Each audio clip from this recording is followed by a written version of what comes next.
ልጆቻችንን እንዴት ነው የእጅ ጽሁፍ የምናስተምራቸው? ሰላም የህሩያን ቤተሰቦች እንዴት አላችሁ? ዛሬ ሁለተኛውን ስቴፕ ነው የማሳያችሁ። እንደዚህ ኤ4 ፔፐር ላይ የፈለግነውን አይነት ሼፕ እንሰራና ውስጡን መስመሩን ጠብቀው እንዲቸከችኩ ወይንም ደግሞ ከለር እንዲያደርጉ ማድረግ ነው። ነገር ግን ስቴፕ 1 ላይ እንዳሳያችሁ መጀመሪያ የምናስጀምራቸው እንደፈለጉ እንዲቸከችኩ በመፍቀድ ስለነበረ ይህን መስመር ጠብቆ ከለር ማድረግ ይከብዳቸዋል። ስለዚህ ምን እናደርጋለን?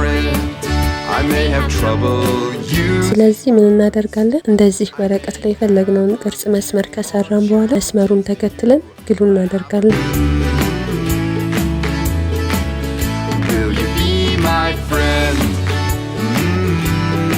አሁን ከለር ማድረግ ወይም እንደፈለጉ መቸክቸክ ይችላሉ። ይህም ከመስመሩ እንዳይወጡና መስመርን ጠብቆ ከለር ማድረግን ወይንም መጻፍን ያስተምራቸዋል ማለት ነው። ይሄን ግሉ ጋን ማግኘት ማትችሉ ከሆነ ፕሌዶ መጠቀም ትችላላችሁ። የምንፈልገውን አይነት ቅርጽ በእርሳስ ከሳልን በኋላ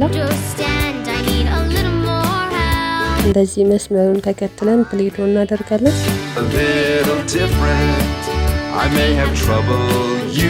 ከዛ ውስጥ እንደፈለጉ ከለር ያደርጋሉ ማለት ነው።